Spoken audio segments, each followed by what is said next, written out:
আমার হাজব্যান্ডের অফিস থেকে আস্তে আস্তে রাত 1:30 মতন বেজে যায়। তবে সেই দিনটায় একটু তাড়াতাড়ি চলে এসেছিলো, এসেই আমাকে বলছে চলো কিছু খাওয়া যাক। তো আমি বললাম তোমাকে তো টিফিন দিয়েছি রাত্রে, তুমি খাওনি?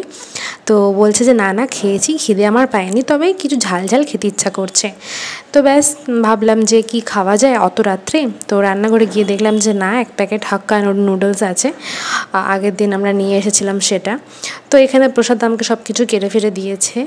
আর এখানে চাউমিনটাও আমার কিন্তু বয়েলড হয়ে গেছে। এরকম এক্সপিরিয়েন্স লাইফে কোনোদিনও করিনি, মানে এত একটা টাইমে কিছু করা এক্সপিরিয়েন্সটা কিন্তু একটু আলাদা। আমি বলবো তোমরাও কেউ কেউ মানে যখনই সুযোগ পাও এরকম টাইপের জিনিসগুলো করো, তাহলে না লাইফে একটুখানি এক্সাইটমেন্ট থাকবে। তো যাই হোক, তারপরে এখানে দেখতেই পারছো চাউমিন একদম বানাচ্ছি। অনেক বছর পরেই কিন্তু চাউমিন খাচ্ছি। সেই স্কুলে যখন ছিলাম তখন চাউমিন খেতাম, খুব একটা ভালো আমার লাগে না চাউমিন, ম্যাগিটা একটু ভালো লাগে।